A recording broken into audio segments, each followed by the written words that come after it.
Hello, everyone.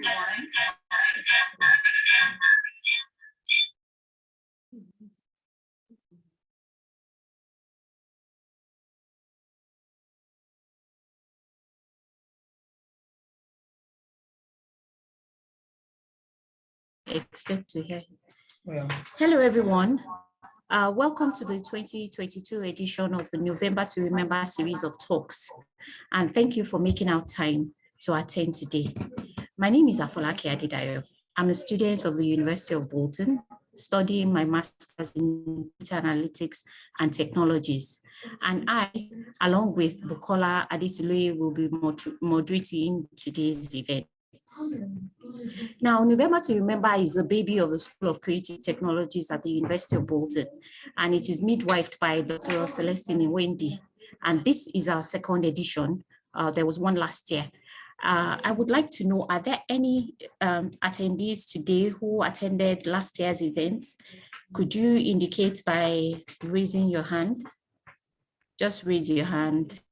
Let's see how many people have attended, who attended last year. I'm looking out for raised hands. You attended November to Remember 2021.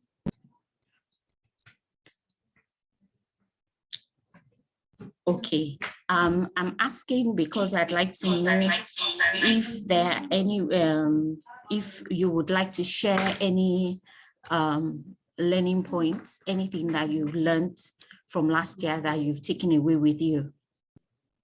Any learning outcomes, anything you want to share, just share in the comment section, please. Share as the presentations go on. Now, November to Remember consists of 1 hour long talks, and they're scheduled over 10 days in the month of November. And I want to encourage everyone to attend every single one of them because they all add value to you, both professionally and personally. Please check out our array of speakers. Let me share the folder with you. I want to share the screen so that you can see the array of speakers that we have, people who want to be sharing their knowledge with you, with all of us.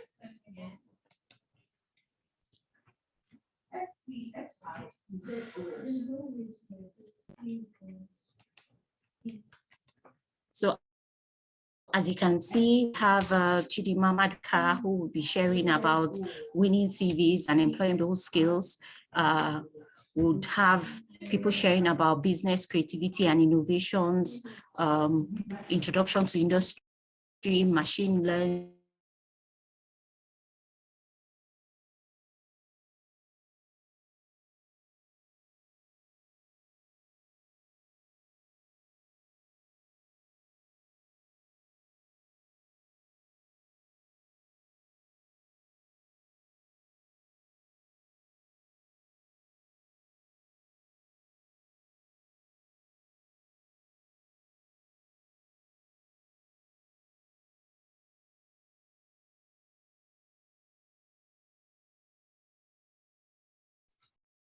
sorry, there seemed to be a network glitch.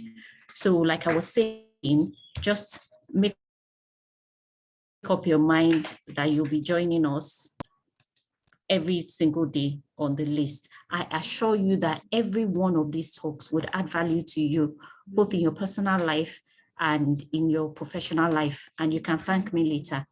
Bukola, I'm sure you have a lot to say before we introduce today's speaker.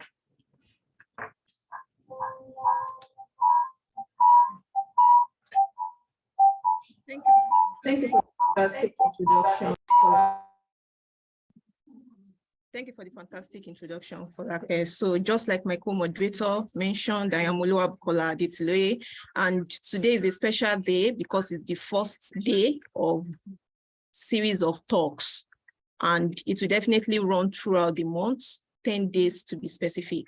So to this end, we'll be reading a brief biography of today's speaker.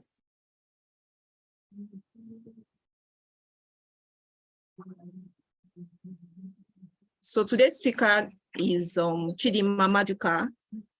Chidinma completed her secondary school education at Queen's College, Lagos, then proceeded to the University of Lagos, where she completed a bachelor's degree in sociology. She holds an MBA with a focus on employee relations from the University of Leicester, United Kingdom, and was awarded the University of Leicester's Award for Employability, having finished top of our accounting class and in the top 5 percentile overall. Okay.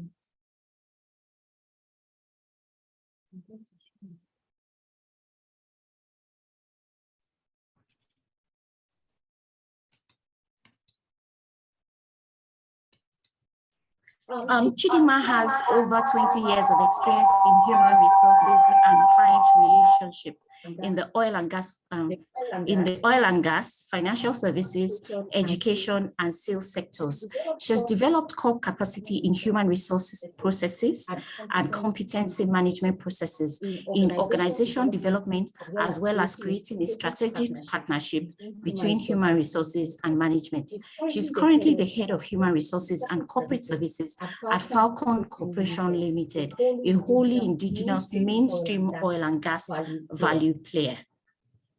Chidinma is an associate member of the Chartered Institute of Personnel and Management of Nigeria, ACIPM for short, and the Association of MBAs. She also has a postgraduate diploma in human resources from ACIPM.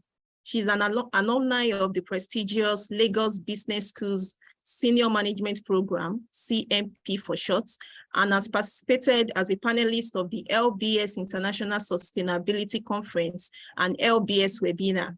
She has also facilitated a sustainability class for SMP 72 and 73.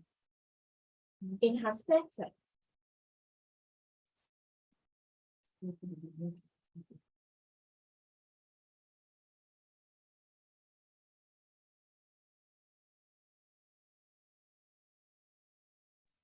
her spare time, Chidinma mentors women looking to break into paid employment and provides organizations with human resource solutions through an NGO called Sylvia Sparkle Consulting. She also serves on the board of a primary school. Chidinma is most passionate about human capital as a driver of business and environmental sustainability. She's married with 2 young children. To this end, join us in welcoming Chidinma Maduka, a talent management leader, global competency development and career management expert who drives HR tech change projects that deliver succession plans and ensure sustainable business operations, as she speaks on winning CV and employable skills. Let's give a round of applause for her. Over to you, Chidinma. Thank you.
While we wait for our speaker to come in, we invite Dr. Celestine Wendy to give his opening speech.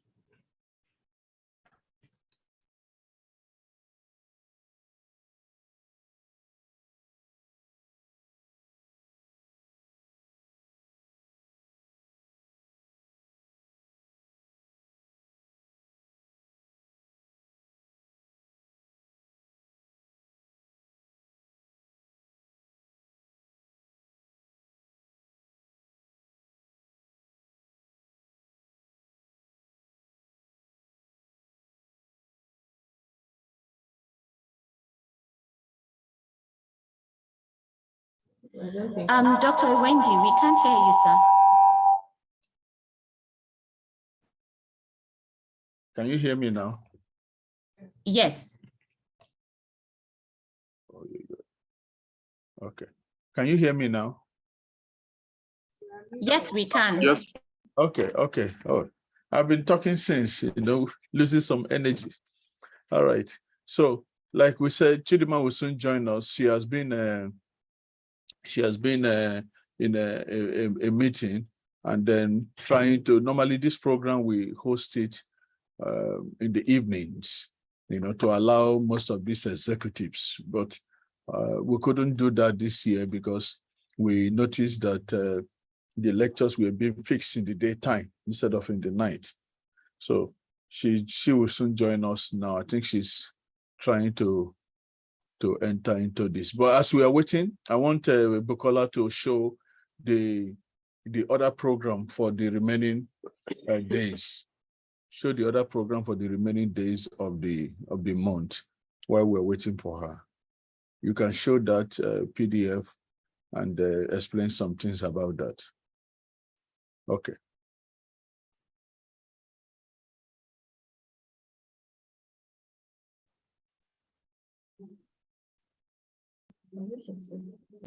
Who has the screen for that? I have it on my PC if you want me to put it up. Yeah. Okay, Folake is sharing her screen now. Okay, okay.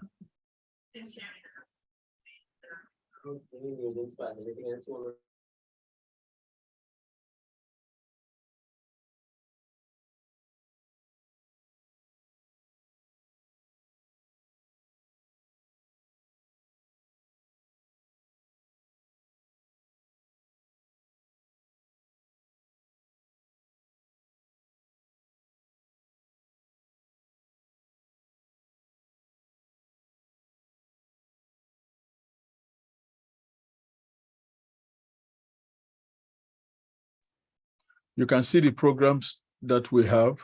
We have today, we have Chidinma on today for winning CV and employable skills. Then for tomorrow, we have Christopher Bamuchi, the Vice President of Bank of America. He'll be speaking on business creativity and innovations. So those are the two we have for this week. For next week, we have on the 7th, on the 8th, on the 7th, or is it on Tuesday? Yeah. On Tuesday, we have Michael Rada, the founder of Industry 5.0. So yes, so we have them like this. Yeah, Jude Owe will be speaking on unleashing the power of play. Jude Owe on the 7th. So on the 7th, very important. She's into games and artificial intelligence. So we'll see most of that next week. And we have Michael Rada on the 8th. We have Vishnu. Vishnu will be delivering on machine learning for societal improvement, modernization, and progress. Then we have Paul Hollins, who is a professor in this school, the collaboration on funding, how you can get funding for your ideas, for your project, and how you collaborate with others. We have also Deepak Rao on the 17th, Internet of Things. So you see that week, 14, 16, 17. 16, 17. We have 3 people in that same week. Can you mute your microphone? Can you mute your microphone if you are not speaking? Okay, so we have that on the cybersecurity on the 21st. We have cybersecurity on the 21st by Dr. Ali Kashif. He's a professor, or what called reader. Then we have Utica, the IEEE worldwide society of president. So you have that. So it will be quite an interesting time. And I want you to, the program will be on YouTube later on. Then we'll try to also other things there, you know. Let me see.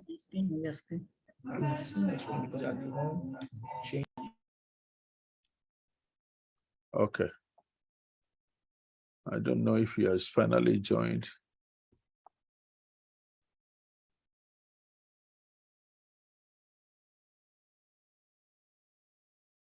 Okay, so back to the moderators. Let's see.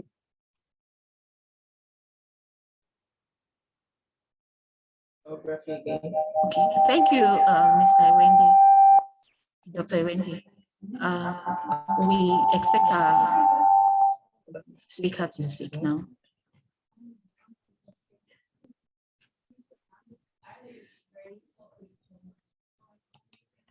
Do you want to read the announcement? Okay, so for the sake of people that are just joining the session, we'll take the biography of today's speaker again. So our speaker for today is Maduka, Chidinma Maduka. Chidinma completed her secondary school education at Queen's College, Lagos, then proceeded to the University of Lagos, where she completed a bachelor's degree in sociology. She holds an MBA with a focus on employee relations from the University of Leicester, United Kingdom, and was awarded the University of Leicester's Award for Employability, having finished top of her accounting class and in the top 5 percentile overall.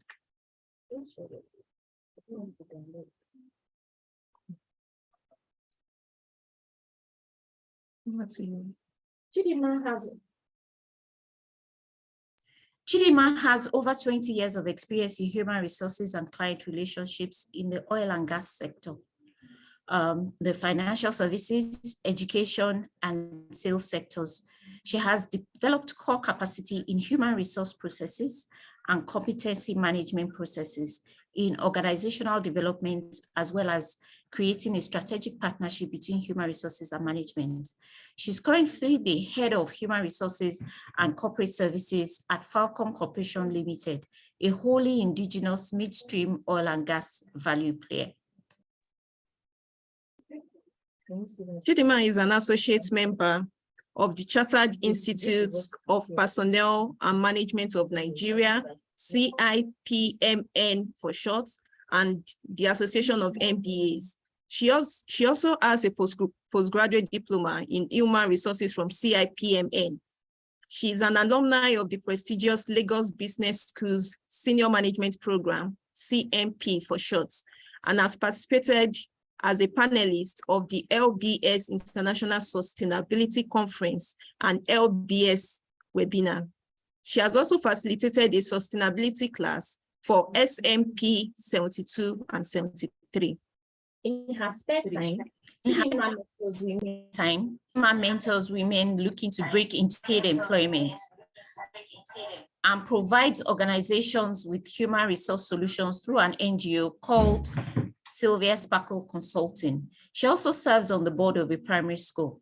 Chidinma is most passionate about human capital as a driver of business and environmental sustainability. She is married with 2 young.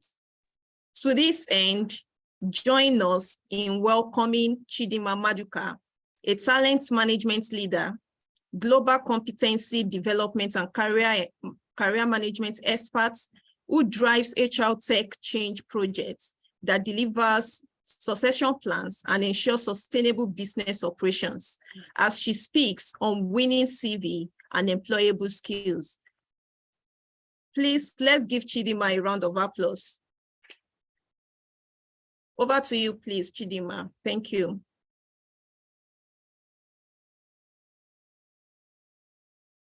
She's still struggling to enter the meeting, so I'm trying to assist to see how it will be easy for her. Just a little patient.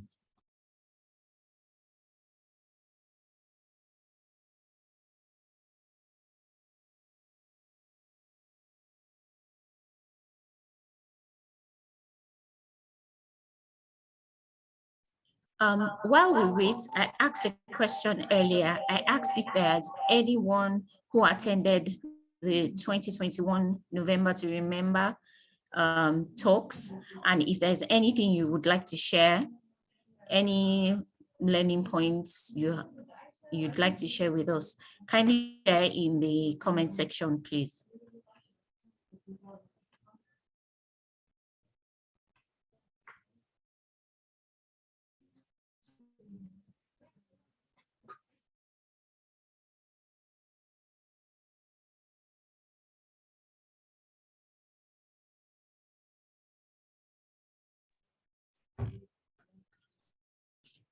Well, since nobody has anything to share for now, I would like to share something I'm expecting to be able to learn. For me, I'm an international student, and for me, this is a new experience. I got in and I learned that I have to do a UK kind of CV, because what we use in Nigeria is not necessarily what is expected here. I've learned that there are some words that you use in your CV that you need to use in your CV to be picked, and so on and so forth. Now, I'm looking forward to learning the right way to do things so that, well, it improves my chances of selection. And since we have somebody that is a professional in that field, I think that this is a good use of my time sitting in on this particular session. Bukola, anything you want to share? Yeah, thank you, Folake. I'm looking forward to a very insightful presentation. I look forward to learning different employable skills that would better make me a best candidate, best among best in the, what's it called, competitive markets. And I also look forward to a better way of writing CV. So just like my co-moderator said, I'm an international student just like her. And when I got here, I was also told that there's a way you need to structure your CV. It has to be in a, what's it called, standardized UK format. So I'm also looking forward to that in this session. And I'm hopeful that the session is going to be a very insightful one. Over to you, Folake. I'm also looking forward to business creativity and innovations. Even though before I start up anything, I would like to spend some time in paid employment and learn the ropes. But I think it's something that would be interesting to know. There's something I'm curious about, which is day 3. On the 7th of November, Jude Orr would be speaking, and he would be speaking about unleashing the power of play. Now, I'm curious to know what that is all about. Definitely going to attend that particular one. Okay, I'm very sure that everybody are looking forward to, you're all looking forward to the series of talks generally, because it's going to be a very great session. The 10 days are definitely going to be amazing because we have a whole lot to learn, starting from soft skills to technical skills. So just make sure you make yourself available for the session, because they are going to be very impactful and well enriched in knowledge. And I'm very sure that every one of us at the end of this session, at the end of this month, will all be glad that we attended the series of talks.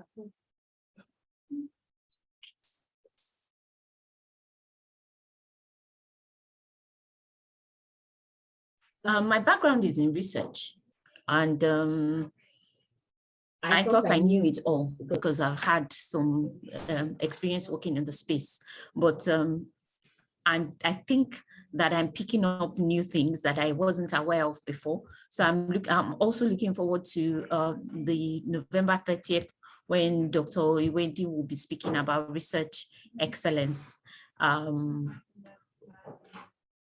realized that education here in the University of Bolton, I don't know about anywhere else because I haven't been anywhere else, but I've realized that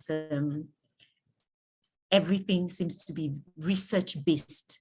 And even though we're just starting out, I'm realizing that there are a lot of things that I wasn't really aware of at that time, while writing the papers that we are required to write.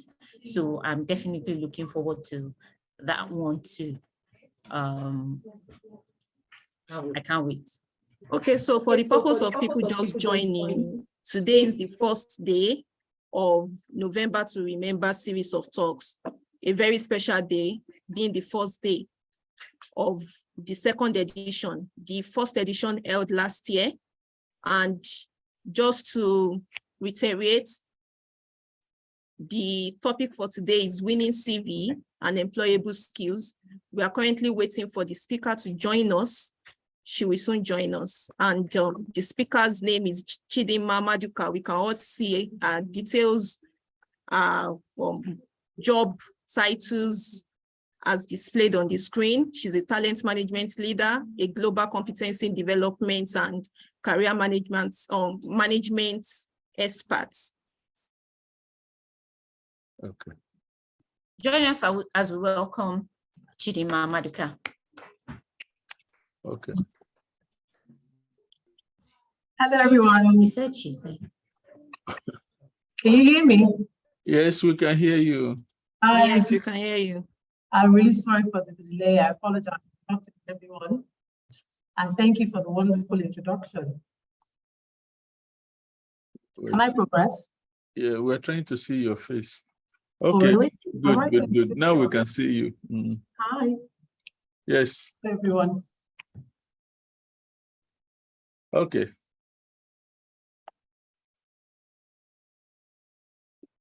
Go on. I should go on. Okay, great. Yes. All right, like the topic that we've been told we're speaking on today, I hope I would have enough time to do justice to it. But this is going to be a discussion, because I'm sure many of the things we'll be discussing today are already known to most of us, but I will try and hopefully bring some new perspective. Can I be given permission to share my screen, please? Okay, yes, I can see it. All right. 1 second, please.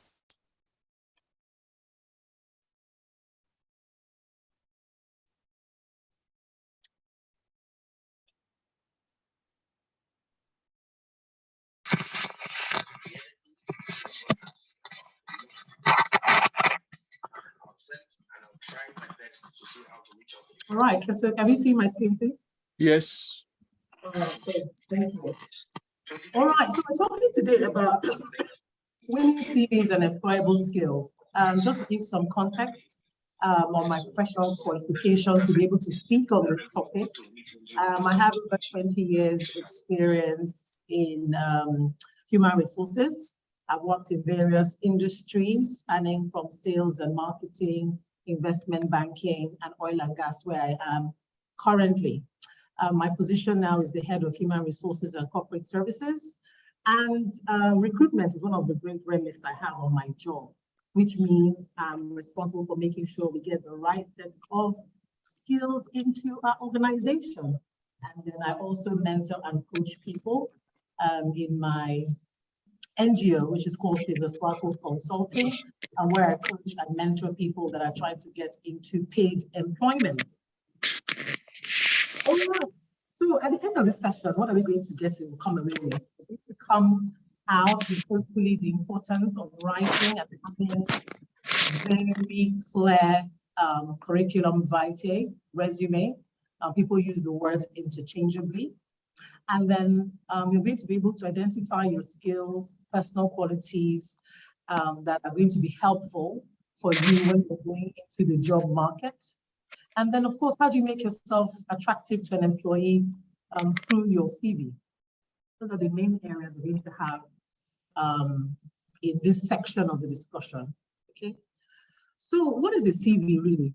You know, as I said, people use the word curriculum vitae, resume, interchangeably, okay?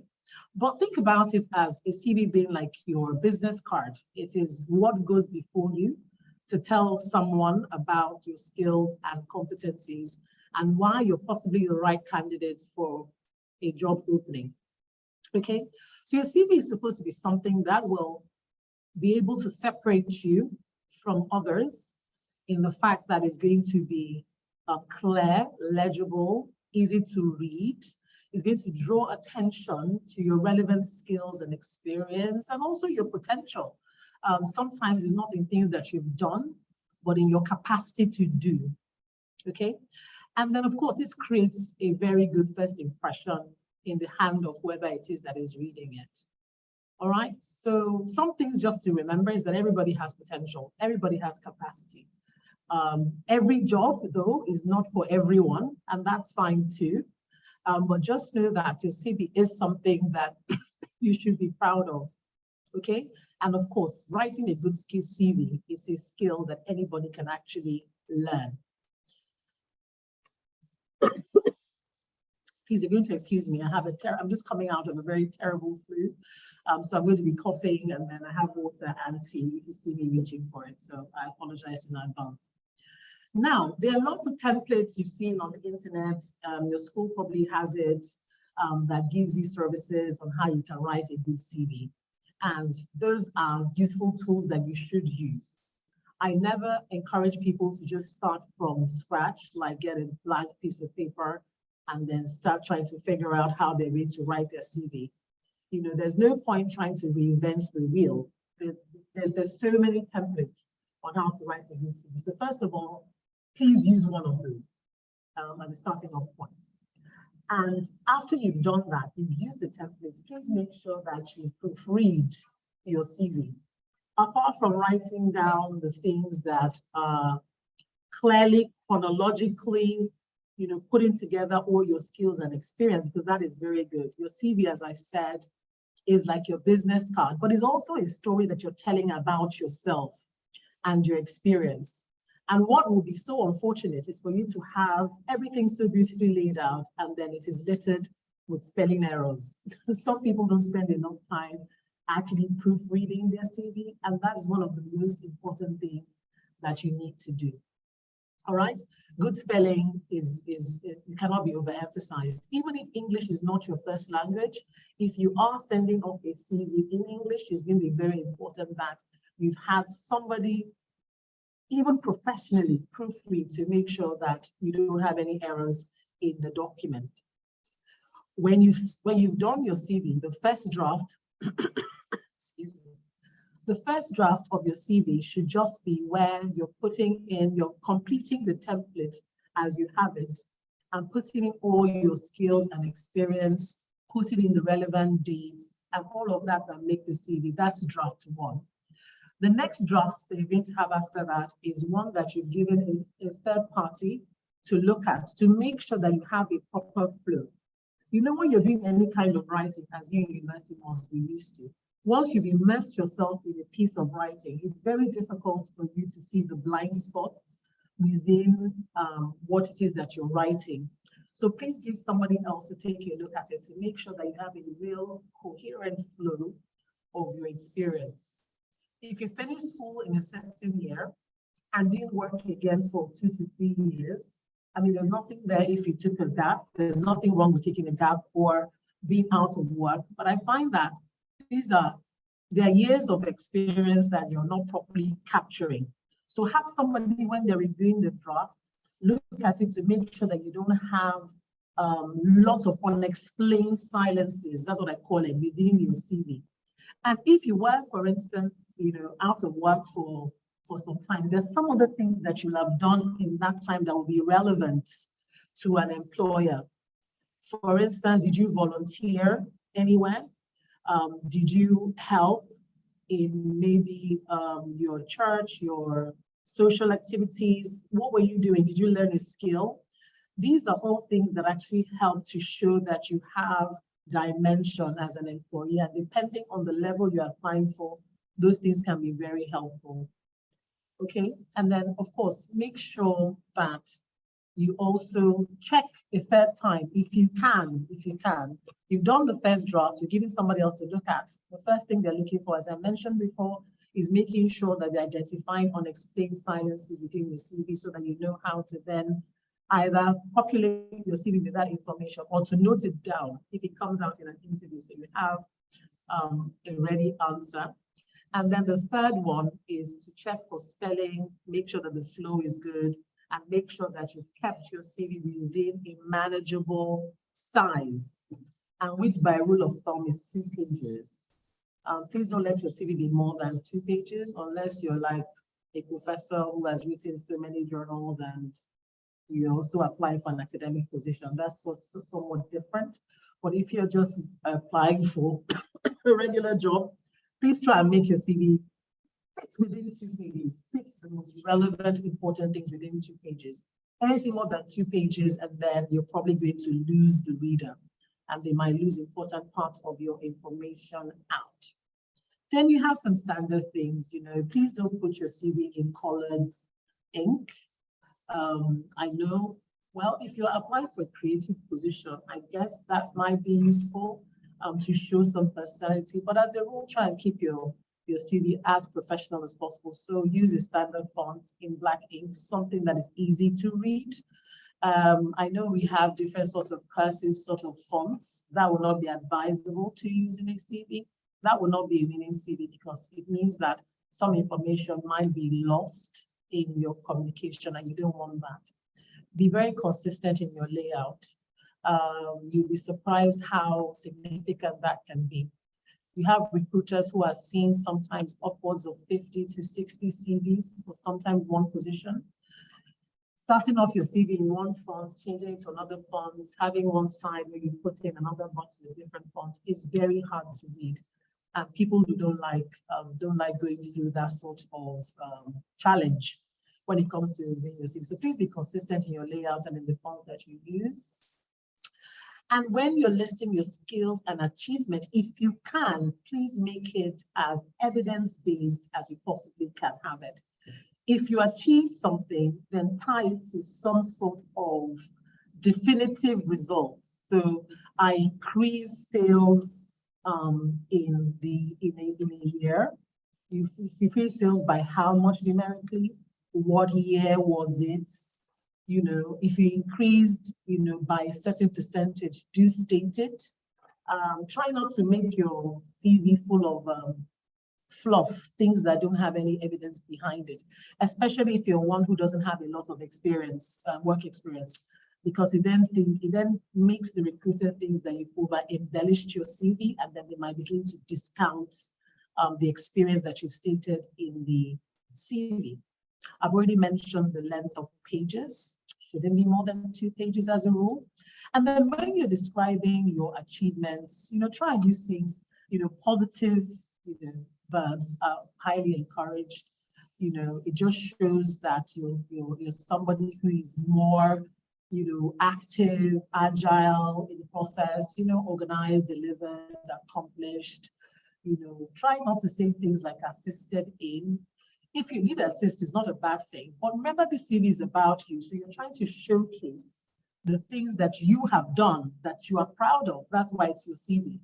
If you're assisting someone or a team, and that is all your CV is vetted with, then it doesn't really show very strongly what your skills and capabilities are. Okay, and then depending on your position as well, if you are starting out or you're going into an industry that you don't have experience in, writing a statement of purpose is very important, or a cover letter. I find cover letters personally quite tedious. It's not something that I enjoy even preparing as a HR person, but I cannot discount the fact that it is extremely useful to give people an insight into why you should be considered for a position. One thing that is also very unfortunate is when people carry over cover letters. So you have one generic cover letter you use for all your positions that you apply for. That would be very unfortunate, because it will be clear to the recruiter that this is a generic cover letter, because it will not be speaking about about your specific interest in that company, in that role. So you would have like a carcass that you use for your cover letters. That's fine. But please make sure before you send it out that you've actually updated it with that company's information and that particular role that you're applying for, so that it can just give a little bit more context to why you'd be a suitable candidate for that job. So please spend time writing a cover letter. And then remember what is in your cover letter. I had a recruitment experience that I haven't forgotten with a candidate who wrote a brilliant cover letter really about why they needed to be considered for that role. And actually that cover letter got them an interview. But unfortunately, it seemed the candidate had forgotten what they wrote in the cover letter when they appeared for the interview. So the recruitment team was asking questions around, okay, this thing that you wrote in your cover letter was very interesting. Can you tell us more about it? The person couldn't remember. So I don't know whether the person gave somebody had outsourced it, but if you do outsource your cover letter, please make sure you read it and you own it so that you can properly communicate your interests.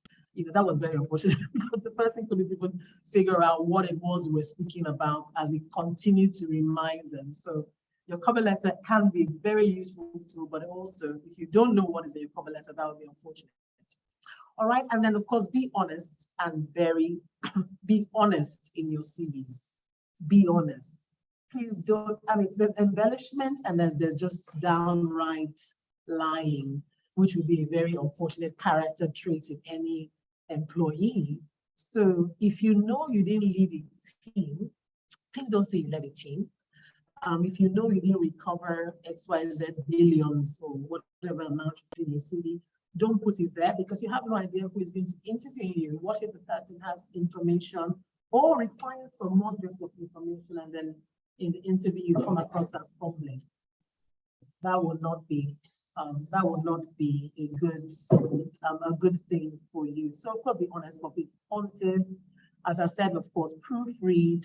Make sure you have your punctuation in the right place, your grammar, and then understand the meaning of the words that you're using. I could tell you stories, but I wouldn't bore you at this time.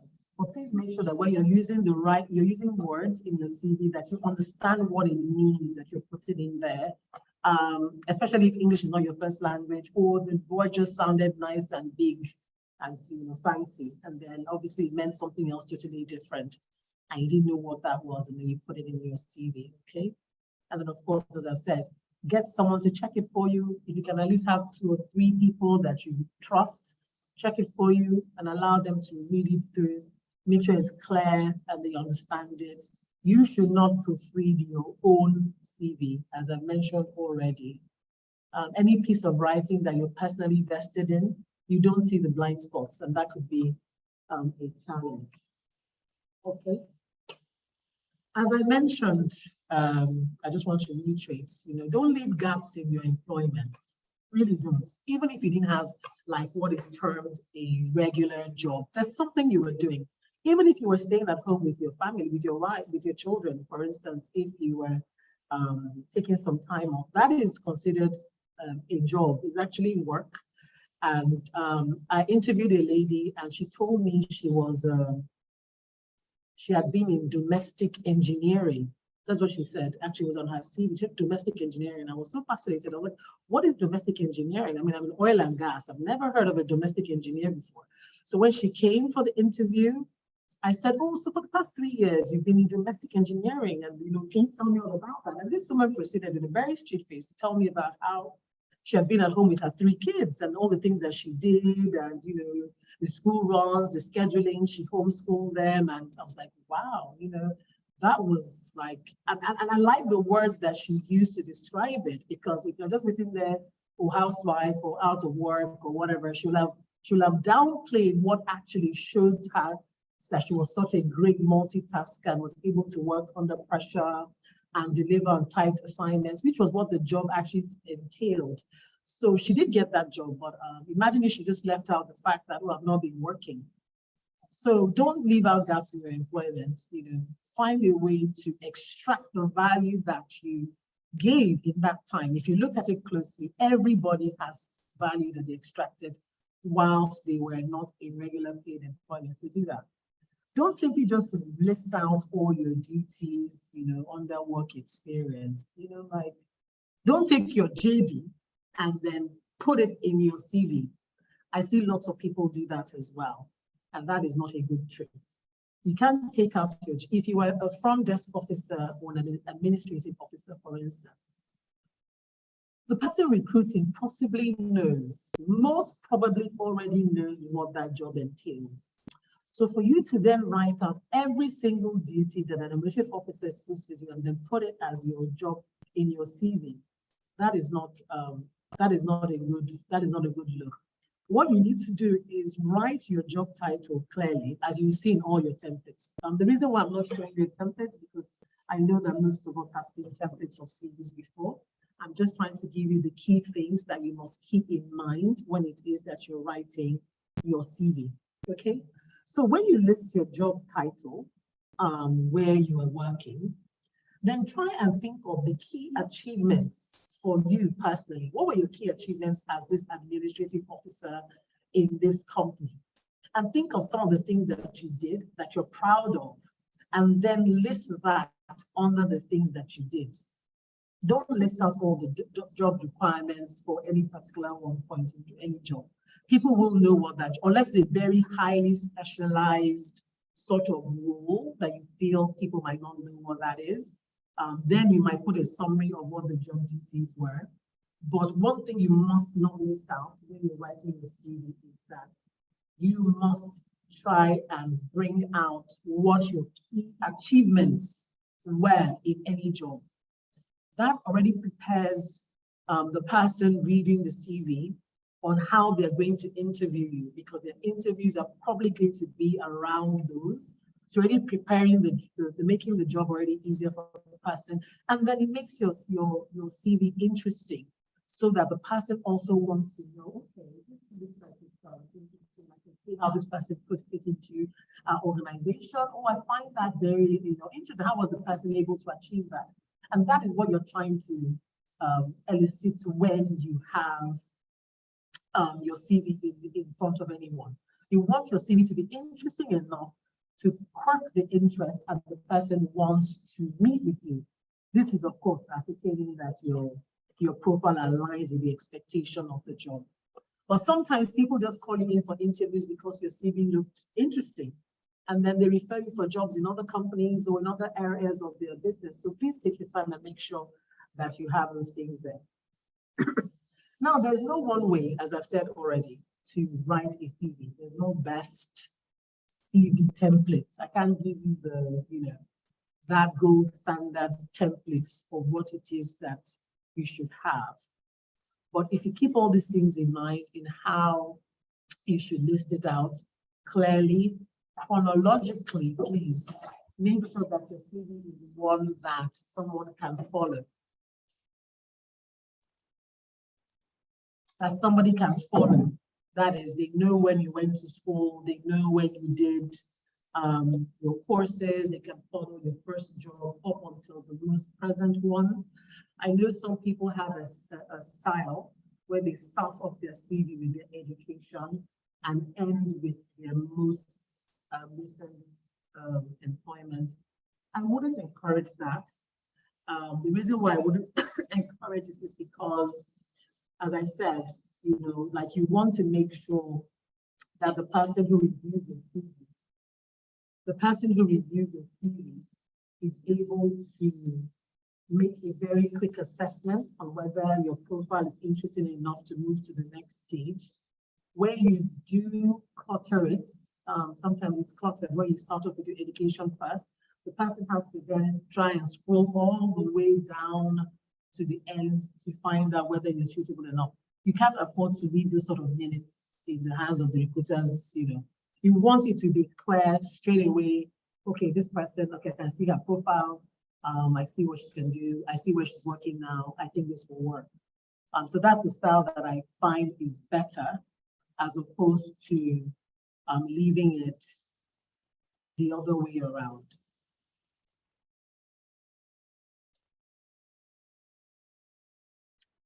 So some simple things that need to be in your CV. Of course, you have to write your name in full.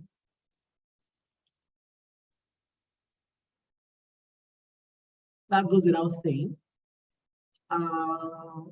Academic titles, well, if it depends on what role you're applying for, if you feel that that is going to be necessary.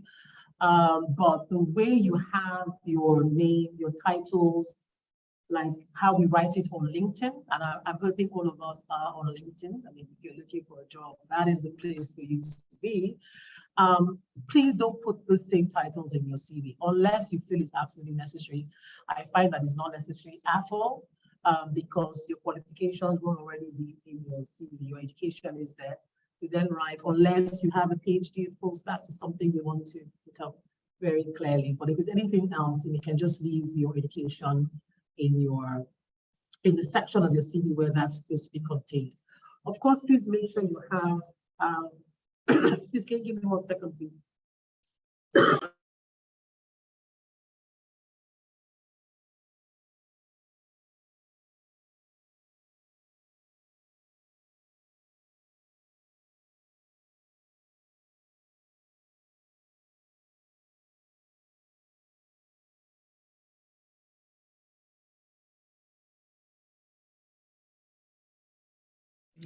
I believe our speaker is having network issues. Let's just hold on. Yeah, I'm back. I'm so sorry. Yes, I'm so sorry about that.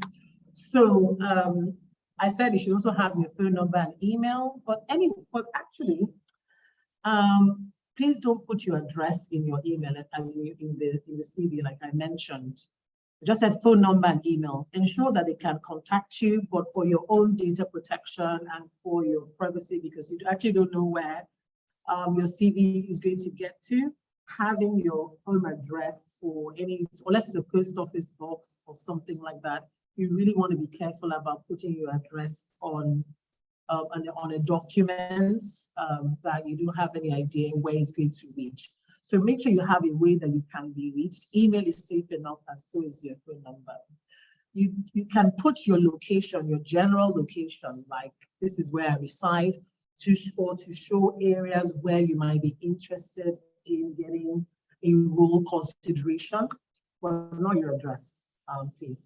And then of course, always add your LinkedIn. It's not your Facebook or your Twitter or your Instagram. That is not exactly professional, but your LinkedIn URL and your LinkedIn account is almost an extension of your CV.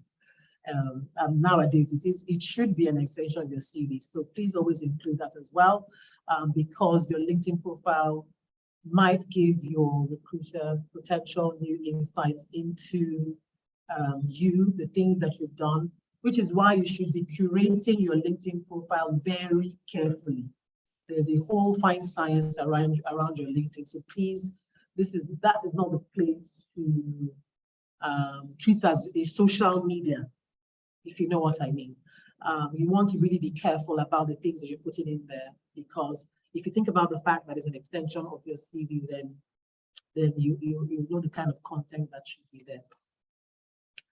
All right, so this part of your CV is not necessary, really. There are lots of data protection issues around this, and some people have it because this is some templates, but please, if you can, just take them out. Your gender is not required, your date of birth is not required. If you do even go for an interview where it's asked of you, you should find that a curious company to be working at, because it's actually illegal to be asking people questions around that. So references, where are you from, your local government, that's where it's Nigeria, or any sort of specifics around, things like this is not required in your CV. Yeah, the legal reasons, and then even for personal reasons, you shouldn't put them in your CV, because you don't really want to give up information that can be used for identity phishing or anything like that, because again, you don't know where your CV will end up. Okay. And then some of the things of your CV that you can add that is optional, but they can help to give your CV more context depending on the amount of experience that you have. So if you have hobbies that are interesting, that show maybe a different side to you, or you can use as a conversation starter actually for interviews. You can please include them there. If you have a language proficiency that you know might be relevant to the job you're applying for, or that really just shows you're a motivated sort of person, you can put that there. I've talked about voluntary work as well. That is extremely important. Excuse me, extremely important. And then if you have recommendations, now this was the stellar recommendation, if you must include them in your CV, but it depends. You may have gotten a recommendation for something, maybe in your volunteer work or where you work, or something that you feel is significant enough to put there. And as I mentioned already, if you have location preferences, feel free to add it there. Now, there's some parts of your CV, they're not compulsory, but you need to put them there depending on which ones apply to you. If you have a lot of years of experience, the question is even how to cut down on your CV. But if you don't have a lot of years of experience, you might need some of these to add more context to your CV. So about you and the role. Now, this can be taken off, as I mentioned, and written in a cover letter. You don't need to include that in your CV, but if you don't have the option of adding a cover letter and you want to talk about or just briefly mention how you are a good candidate for this role, you can add that there. There's also a section of your CV which is profile. Profile is very important because you're not just a sum of competencies and skills. You are a person and you have interests, you have dreams, you have like a summary. Who are you? So your profile is meant to be a short snapshot of who you are, talking about your years of experience or your education or your interest, what you've done or what you're able to do. I think profiles are an important part to add in the CV, not all the time compulsory. Again, as I said, it depends on the number of years of experience you have. Sometimes it's even too much and you're trying to cut it down. But if you do have enough to leave, even if it's 2 lines on a short profile of yourself, I think that would be a very good idea.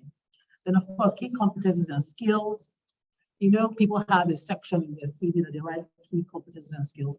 I think this is not usually necessary, especially if the person has taken time to go through your CV to be clear what your skills and competencies are. But if you have some specialized skill that maybe it's not in any job you've previously done, if I want to give an example, project management certification, and you've never worked a project management role, and though you've written in your education and certification, you do feel that because of the role you're applying for, it will be important to stress the fact that you have this competency, then you might want to draw attention to it in your CV as well. Key achievements is very important. It's not compulsory, but it's important, and I mentioned why. Every time you're writing a job position that you've had in your CV, do try and write what your key achievements were. And that already gives the recruiter an insight into what it is that you can actually do or that you're most proud of. Your career history, of course, is important because that is essentially what your CV is about, but please include all. Some people selectively choose the career history, and that could backfire on you if they do a reference check or check your LinkedIn profile or whatever else, and then some things are not consistent. So please make sure that your career history is consistent everywhere. Everywhere you put your career history, please make sure that it's consistent. You can't pick and choose the ones that you would like to showcase, which is why it's very important how you exit organizations as well as how you enter, because remember, at some point you might need to reference it. So you don't want a situation whereby you've worked in a career where unfortunately the exiting was not good, which is why there's a popular saying that you just close the door behind you when you leave an organization and you don't slam the door because you might need to use it again. Then of course your educational qualifications are there and professional qualifications usually are both necessary unless the professional qualification has zero to do with your role or your aspirations, and you just happen to have done it out of interest, not because of your career progression. Okay. Now, this is just historically a section of CVs for both someone who is just a graduate, a new graduate, and somebody who has experience. The only things that differ slightly is in how you are listing out the things in your CV. If you're a graduate, you lead with your education because you don't really have a lot of experience. So you lead with just finished a master's, have a BSc in, if you're just fresh out of school or don't have a lot of experience. But if you're somebody who has a significant amount of experience, then it is your experience that kind of outweighs your education, because education is good, but at that point, depending on the role that you're being interviewed for, or you possibly will be interviewed for, it's your experience that will be most important as opposed to your education. Not to downplay education, but depending on the stage of your career, where is your education doesn't really add much after a certain point. So to reiterate some issues with your CV, as I've mentioned, poor articulation cannot be overemphasized. I mean, please make sure that you articulate your career journey really clearly, make sure it's easy to follow. Then don't have a generic CV. Well, not a generic CV. Your cover letter is what should change. But please make sure that you're also applying for the right roles. You don't want to just send your CV just for, let me just send it. I know a lot of candidates do that. And let me just send it. Well, when it gets there, you never know. You can never know. There's nothing more, unfortunate for a recruiter who has a large amount of CVs to get through. And then you see the CV that has absolutely nothing to do with the job in question. It doesn't let the person doesn't feel, oh, wow, this is a fantastic CV. I wish I could use it for something else, because the person probably wouldn't have the time for that. And you don't want your first impression in front of any recruiter to be one that doesn't just match at all. Okay. Then misalignment, as I said, you don't want to send the wrong CV or cover letter. That has also happened before. You have a cover letter for one company, you unfortunately send it to another company. Now, that even no matter how great your CV is, once the person has gone through that cover letter, the person may not be able to move past that to another. It's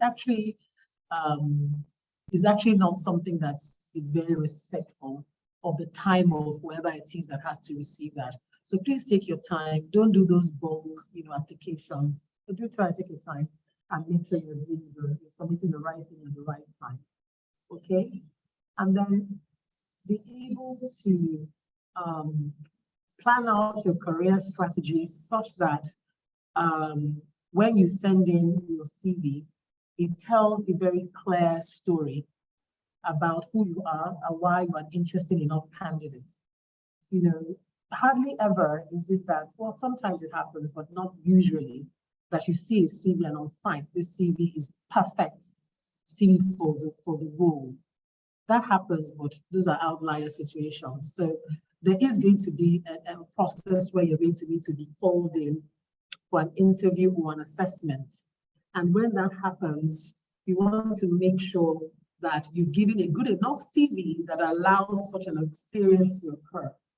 I always tell people, always try and get into the room, at least get an interview. Every time you have an interview, it's always to your advantage because you learn something from that experience. So do a good enough CV that allows you to have the opportunity for an interview, for a calling, and when you do this poorly, that's when we have issues. The articulation is bad, you didn't vision it properly, you're sending your CV to the wrong place. And that's the whole thing entirely about how to target your CVs for callbacks. But issues with your CVs like this will prevent you from getting that callback.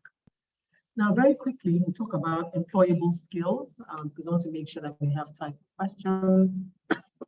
So employability is when you have the right skills that are going to be able to fit the requirements of a recruiter and a company, okay?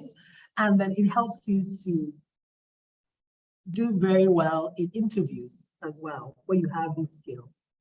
And it gives you more of an opportunity to convert these interviews into offers and then jobs. All right. So the employee is always an employee's market. I know sometimes it changes and it feels like it's an employer's market, but if you have the right set of skills, it's always going to be an employee's market. So one of the things you want to do straight away is to make sure that you have skills that make you valuable to any company. And if you are even the smartest, you make sure you have skills that are relevant to majority of companies. Okay. And we'll touch on them really quickly. So some skills that are very important, the employable skills, organizations need this skill. They need it. I'm going to find one that doesn't need it. One is teamwork. Now, unless you're the only person in that organization, you're going to have to work with people. And the ability to be able to constructively work with a variety of people to achieve a positive result is actually a skill that is highly valued. Are you a team player? Can you work well in a team? Then do you have business and customer awareness?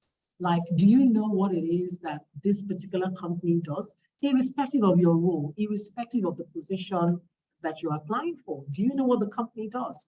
When you walk into an interview and you're able to talk about the position that you're interviewing for, and then situate that into what the business does, it makes a very memorable and strong position in the mind of anybody that's interviewing you. Because you say, oh, yes, this is what I do. This is the skills I can contribute. And then this skill that I can contribute is going to affect the business in this way because this is what the business does. Very important. And I'm in human resources, but I can stand currently toe-to-toe with any oil and gas engineer in my company to talk about what my business does.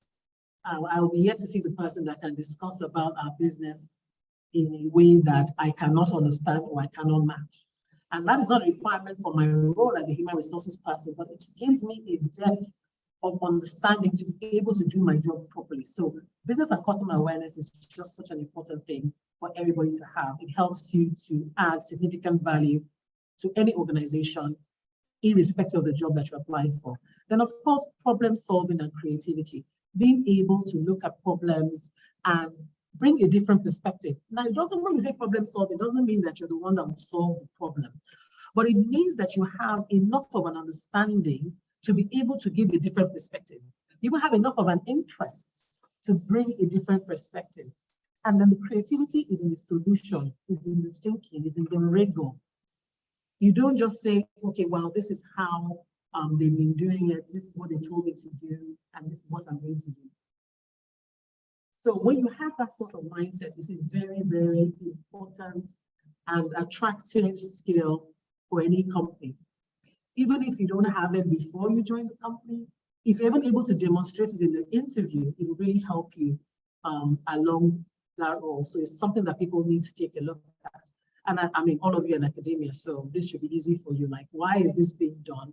Why? Questioning, and then bringing the creative new idea or a perspective.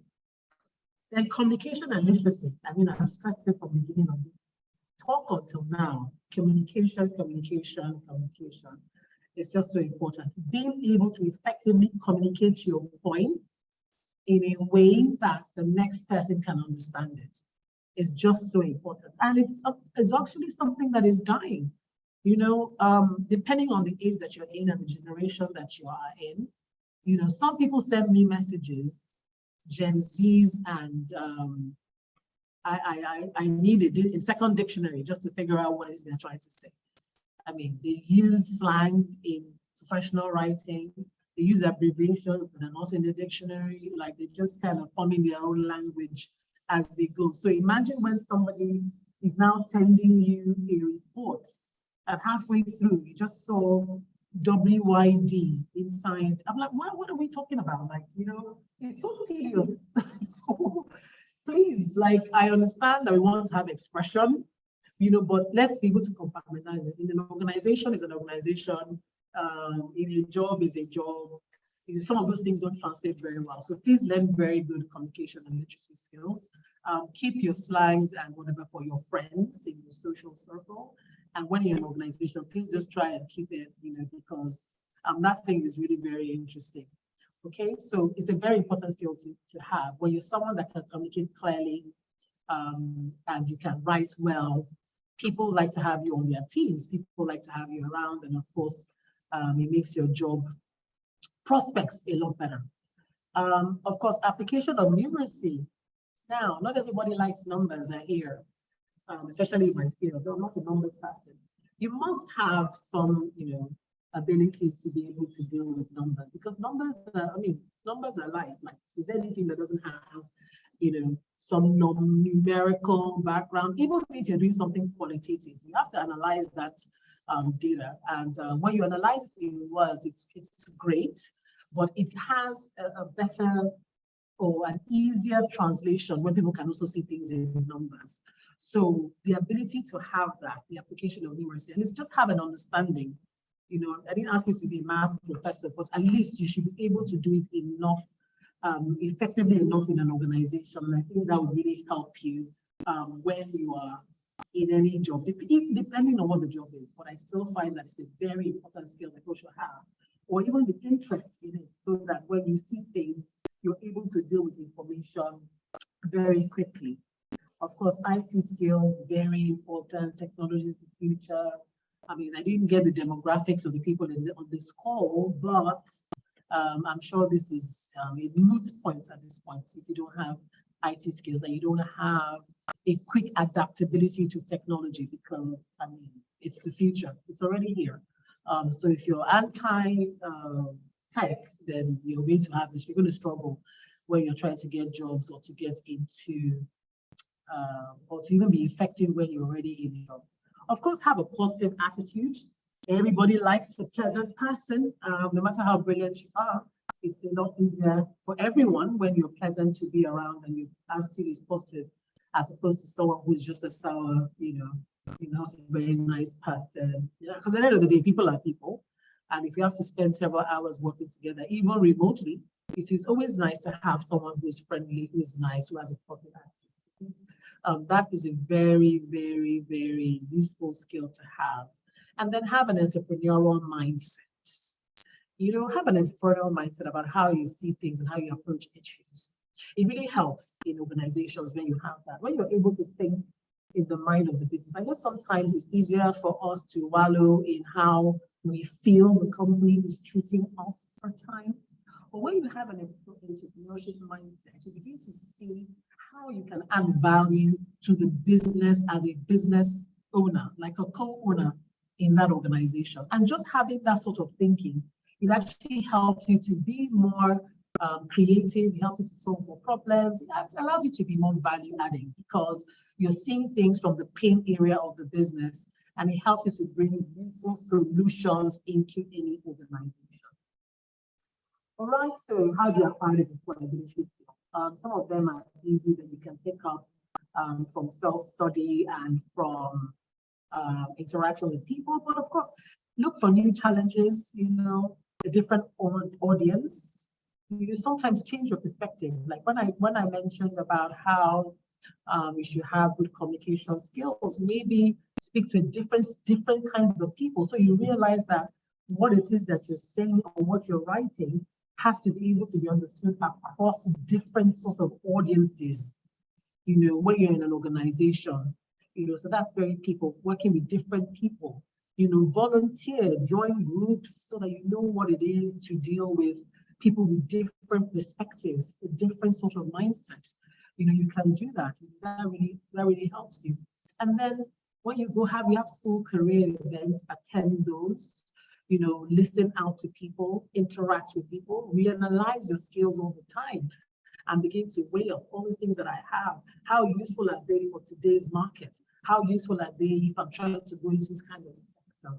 Always appraise yourself regularly, And then when you go for job interviews, as I've said, it's always a great thing, even if you don't get the job, to go for an interview, because you always learn something new in an interview. You learn something about yourself, you learn something about your CV, you learn something about your skills, and then it makes you more articulate, it makes you more confident. So I always say, just get an interview.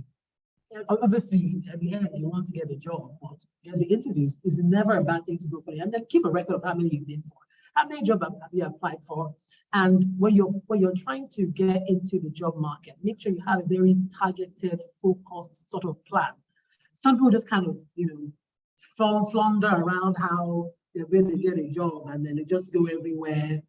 And sometimes you're spreading yourself too thinly, and you're not able to actually focus and give yourself the opportunity to do this thing actually properly. So try and keep a record of that. Have a plan, that informs how you actually apply for jobs. Then, of course, register for professional courses where possible. If you don't have experience, you can acquire it sometimes through learning and through education. If you join a professional body, if you register for a professional course, you're able to learn more insights into what a particular job might entail. So I'm always a big proponent of professional courses because, there are people who are now in analytics, digital, in tech, that didn't study tech in school, but they're able to do some courses. Some of them are even free. And now I know they're working in great companies, working in a job that they're really good at. So register for professional courses and do them. Find the information where it is. It is there. If you're able to apply yourself, you're able to get all of these employable skills. Thank you very much. That brings me to the end of my slides. I hope I did well on time. Thank you very much. Thank you very much, Chidinma. We're so grateful for your time. I would now invite Dr. Iwendi to close this. Oh, sorry. Before we invite Dr. Iwendi, there's going to be a question and answer session. I'm sure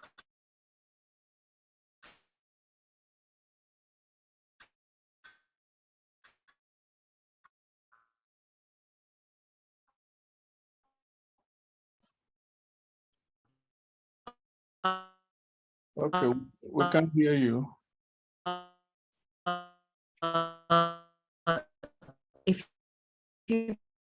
Okay, I think Folake is currently having network issue.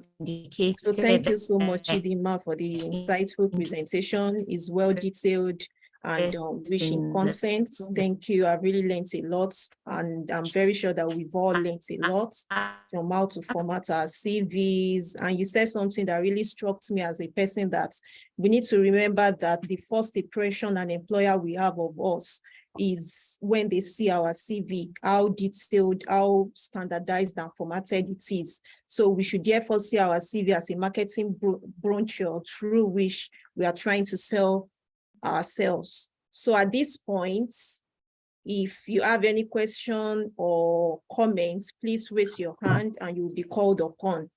So I can see that Ernest Enuagu, please proceed with your question. Thank you. Thank you. Good afternoon. Oh, thank you very much. Good afternoon, Chidinma, for for the lecture. My question is on the page. You said the CV should be a maximum of 2 pages.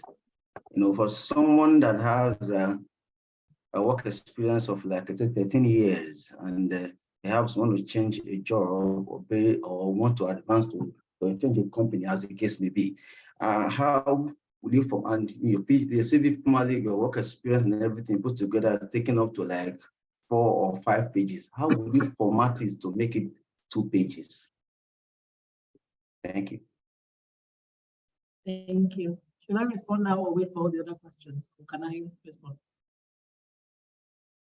Yes, you can respond, please. Thank you. All right. So thank you, Ernest. That's a very good question, and it's actually one I get a lot. Now, if you have a lot of years of experience, you need to then be able to really filter what is most critical for you to be sharing at that time. First of all, the recruiter, whoever it is that's looking at your CV, already knows that you have 13 years of experience, which is why your profile is very important. It's like a summary of who it is you are and what you've done. So you would say, for instance, I have 13 years experience as a wellhead engineer, blah, blah, blah, as an example, yeah? And then when you're writing your CV, there are some things like the first job you ever had, is certainly not going to be important or critical in the job you're applying for today. So the ones that you're going to spend a lot of time, developing will be the ones that are the most relevant. That is usually your most recent years of experience, right? Where we'll be talking about your key achievements and what it is you did. But the job that you had 13 years ago, the competence and the skills that you had there, or even the job position that you had, is hardly going to be relevant to the position that you're applying for today. So what you're going to do is that by the time you get to those points, you'll be skimming over, writing in summary. These are the things that I did. This was my job, because it's not really relevant. What is relevant to the job you're applying for today will be your most recent job experiences. So please don't feel the need to load up your CV with all these sort of experiences. You must think when you're putting your CV, how is this going to help me get a job? How this thing I'm about to write now, how is it going to write? Like I'm in Nigeria now, for instance. So if at my years of experience now, which is what, 21 years of experience, I'm going to start writing about the NYSC in Katsina. You know, how many years, 20 years, how is it going to add to the directorship job I'm applying for now, or, you know, some C-suite position role that I'm applying for now? So one thing we must learn psychologically is that we can let go. These things are not, they're not material. They're not material. And if you have an employer who wants your full resume with everything you've ever done, some recruiters have actually asked for it. And if they ask for it, then please, by all means, provide them the extra 2 pages that you have kept as backup. But please make sure that you're able to very decisively put into a CV material and relevant experience that is necessary for the role that you're applying for. It's a doable thing, and it is something all of us must actually practice. That's well noted. Thank you very much. I really appreciate this. Thank you.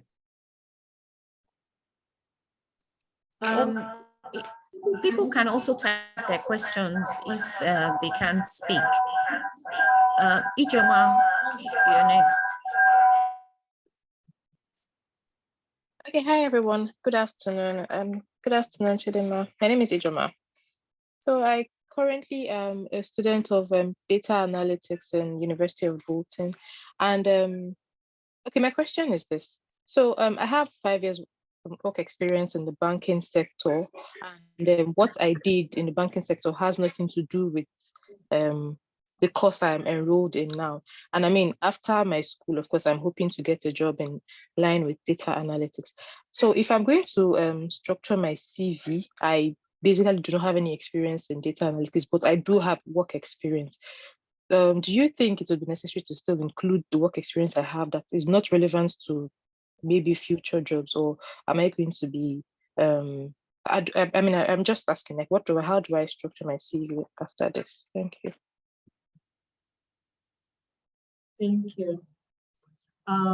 Another good question, but please, as I said in this discussion we've been having, no work experience is not useful. All work experience is useful. It really is. Because though you're applying for your future aspirations and data analytics, but when you worked in the bank, that experience you gathered there was very, very useful. It taught you about working in organizations. It probably helped you with your communication skills, writing skills, all of the employable skills we just talked about, teamwork, creativity, problem solving. All those things are very important. Now, when you're going to be applying for a role, think about the fact that you just finished from a master's degree, and you and another person both have the same qualifications, right? But the other person has 0 work experience, and you have all this other work experience that helps you to quickly assimilate into a work environment. That is a value add to any organization and to any employer. So please don't downplay it. There's nothing wrong with changing career or changing track. Everything that you've had in experience is going to help you in your new job. And what you're going to learn how to do, you're going to write everything first of all in your CV. Write it chronologically as you've had it. I worked here, this is what I did. I did this education, and then now I'm here. Well, when you're going into an interview, what you must be able to do is to draw the parallel between where you were working before and this new job you're applying for and how those skills are relevant. You must always join the parallel so that nobody will even discount that experience for you, because the job roles might be different, but experience is useful experience. And you must be able to show that to your employer. I hope that helps. Yeah, it does. Thank you. Thank you very much. Let me take a question from the comment section.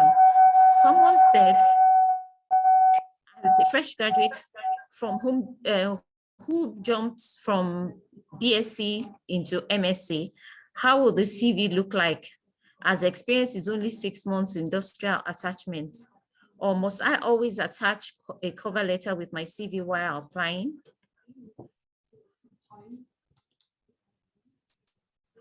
I don't know if you got that. I think the person is saying they don't have experience. Oh yeah, all right, thank you. I think it's Timothy Olatunji that wrote that in the chat box. Okay. Now we need volume. It says, I only have 6 months industrial attachment. Must I always cover a letter with the CV while applying? Okay, Mr. Timothy, first of all, the cover letter is not about experience. A cover letter is showing your interest and your suitability in the job that you are applying for. That's what a cover letter is. A cover letter is, why should we consider you for this role?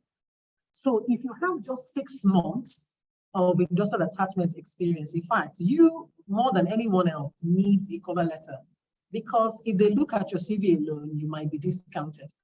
But you're going to show them in that cover letter how your education and your interests makes you a good candidate for the available job. You must do a cover letter. If you don't do a cover letter, then I don't know, you're just leaving to chance that the role that you're applying for will require someone that has 6 months of industrial attachments, which I don't know what job that would be. Even new graduates, fresh graduates, people going in for graduate internship program must show capacity. And if you don't show capacity by the simple diligence of putting together a statement of purpose, which is your cover letter, to show why you should be considered for the job, then why should any recruiter also consider you for possible employment? It's just something that needs to be done. It's not a guarantee that it gives you a job, but it definitely separates your CV as a CV of interest. And they look at it and say, okay, especially those of you that are even abroad, it's even worse off. In Nigeria, well, I guess you can pass off it, who do I know, who don't I know?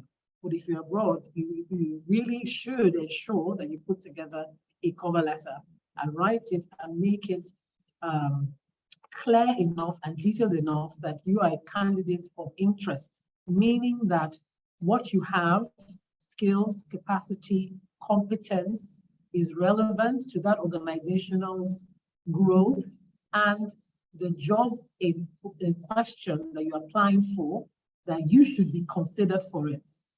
You should write it down and somebody will look at it and then base it on merit, but not to do it at all and just send what is technically a black CV, because all you have is 6 months industrial attachment.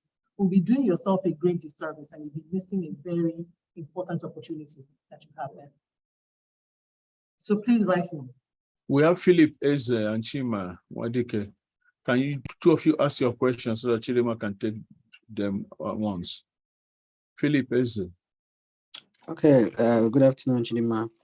Good afternoon. Please, I want to ask, in some job opportunities where they will just specify that they need this particular age limit, you must not be above 27, and so.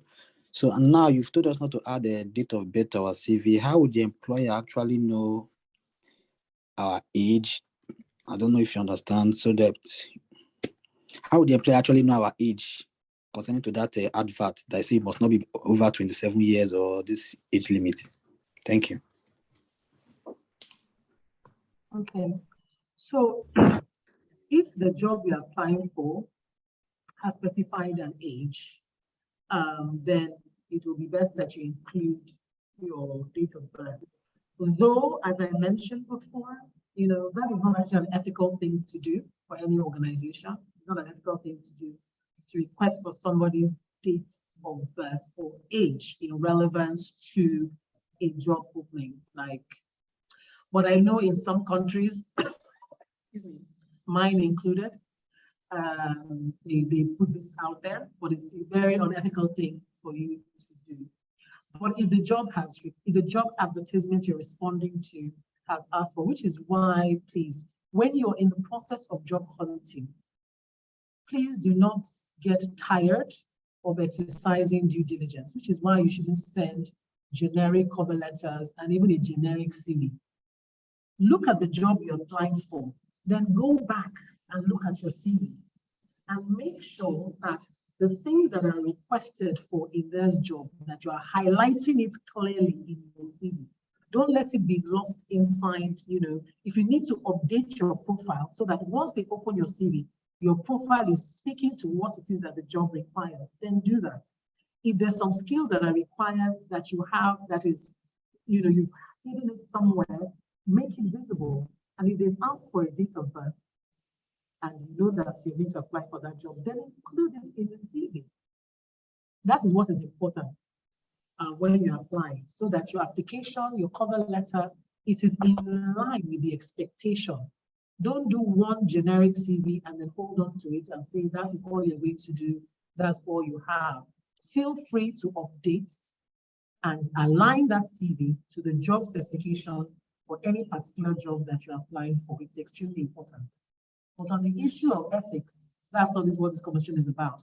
But it is not something as a role that you should have in your CV. And if you have a job that's actually requesting for it, then on your own, you have to think about the bigger conversation of the kind of company you want to be working at and their values. Okay. Thank you. Welcome, Philip. Chima, over to you. Okay, thank you. Thank you, Chidinma, for the session. So mine is an experience.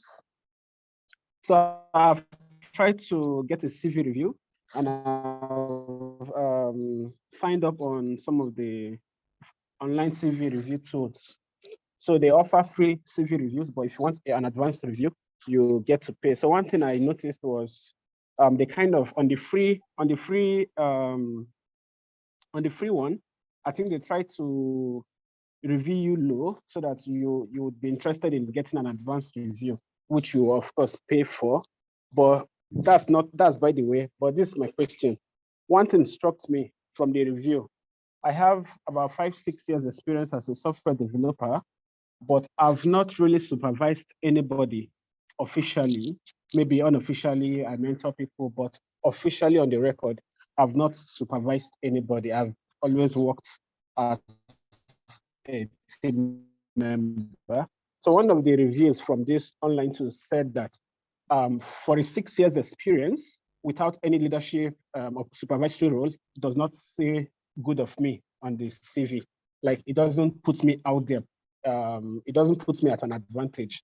So I basically am asking for your opinion on that. Does it really strike you? Does it really make any sense to you that I've worked for 6 years and I don't have any leadership role, and that's a disadvantage to me?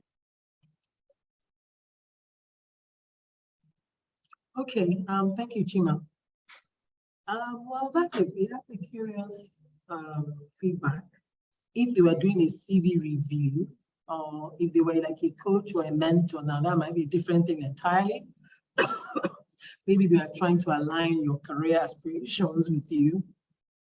But from a CV perspective, excuse me one second.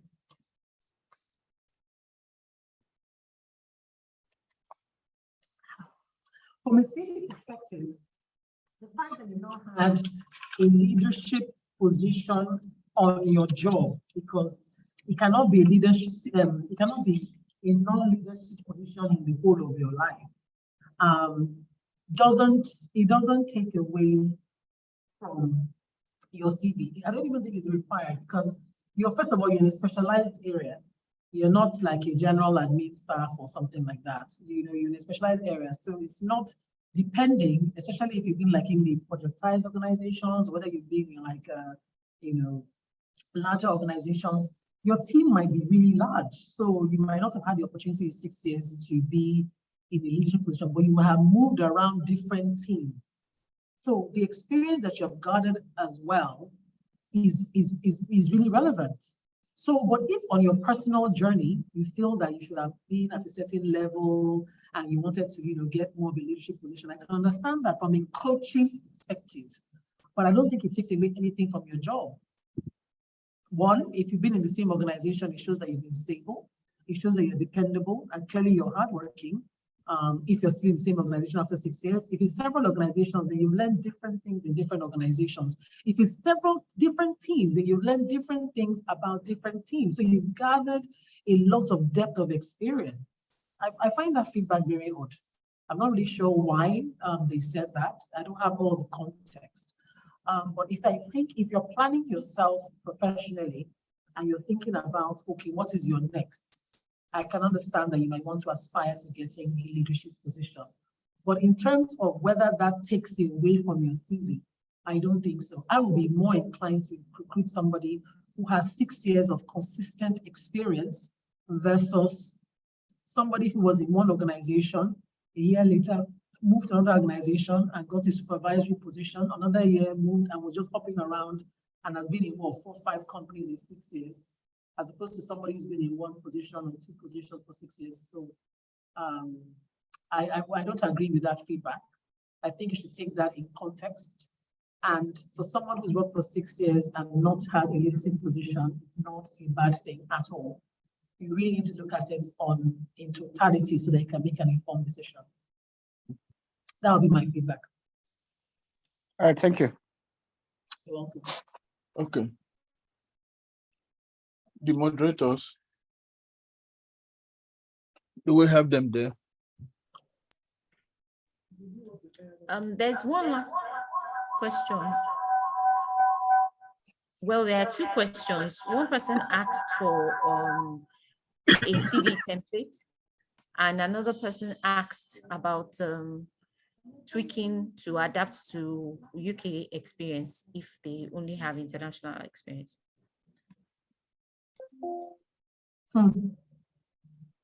I saw this question about the tweaking. When you say tweaking, you mean change it? How are you going to tweak it if you don't have it? But what you can do while you're in school is you can try and find remote jobs if you can, even though I'm not sure that really adds to your, when you're trying to stay after school, from my understanding. So I'm not sure how that will work for you, but if it's something that you can do, you can always get like a remote job that is based out of the UK, or you can volunteer. Do not underestimate what volunteering can do for you.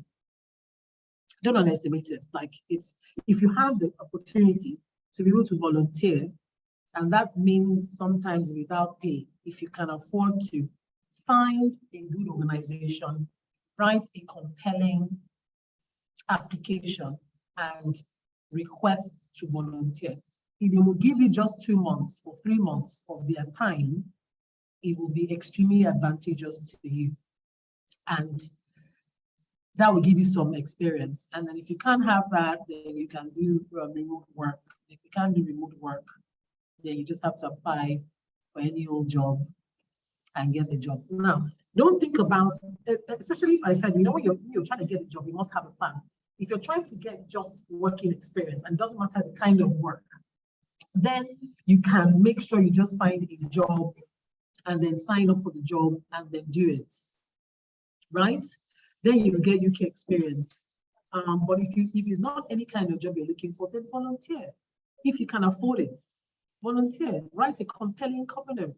I know lots of people that have done that. And then write a covenant, let's say 2 months, 2 months is all you need. You get there by yourself, you do the work, even if they just give you 2 hours per day, it doesn't matter. Write a compelling covenant, and then you might be able to get that, because if you're looking for UK experience, then UK experience you must give them. So just try and find that where you can get it. And then, still volunteer in your church, volunteer in your communities, in your halls of residence. I mean, there's so many things you can do if you're looking at it from that lens. And find where you can go. And then once you do that, plug that straight into your CV. I volunteered at, whatever it was. And then you have it there. Recruitment and employment is really, it's about strategy. You have to be very strategic in what you're doing, have a very focused way in which you're looking at it. Don't leave things to chance. And yeah, of course, we hope for the best as well. So that would be that on the UK experience. And then on the CV, excuse me, on the CV templates, I mean, there's so many CV templates, like there's so many, even on Word, just MS Word, they have like 1,000 different CV templates. What is more important is making sure that the information in there is concise, it is accurate. You have your key achievements listed in there. It's not really, and it's easy to read, you know, and it's 2 pages. It doesn't really matter the templates.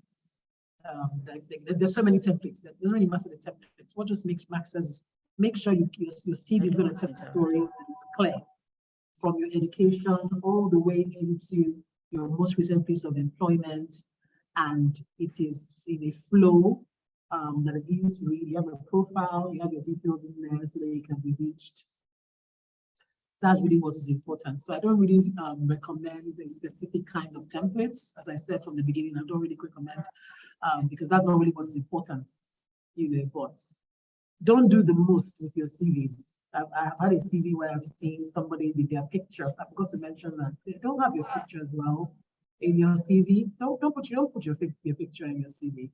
You know, like people make it really nice and beautiful, you know, colored, it's not required. It actually takes away from your CV because it seems like you're trying to hide lack of experience with a pretty picture. Thank you. Sorry? Sorry, you were saying something. I thought you were done. No, for the same reason why I said don't put your data, but the same reason why I didn't say don't put your picture. Because like your age, where you're from, and all of that is not really required. And neither is your picture as well. If they're interested in meeting with you, then they'll request for an interview and then you come in and have a chat. Thank you. Okay. Thank you very much, Chidinma. I would invite Dr. Wendy to the floor now. Okay. Thank you so much. It has been great to have her here. Last year, it was also great. So we appreciate you, Chidinma, for coming. On behalf of Sam, that, you know, she should have been here, but she's also in a meeting because we changed the program. And I know how difficult it was for you to come in. You know, she has been in like 3 meetings, you know, before now. So we are presenting you our virtual souvenir for coming to November to Remember series of talk. Thank you so much for speaking on winning CV and employable skills on this day. We express our gratitude for gracing this occasion. Thank you so much for coming. I will send this also to your email soon. Thank you. So much. I appreciate everyone also for coming. And remember, tomorrow, same 1 p.m., we're going to have a business, creativity, and innovation. We will try as much as possible to hit up with the time. Thank you so much. Thank you, the Afalake and Bukayo, for all that you did, the moderators. That was nice. So we have started and we will continue. Thank you for coming. Thank you, sir. Okay. Thank you for having me. Thank you, everyone. Thank you, sir. I learned a lot today. Okay. Thank you. Thank you, sir. Okay. Okay. Bye-bye. Thank you, sir. Okay.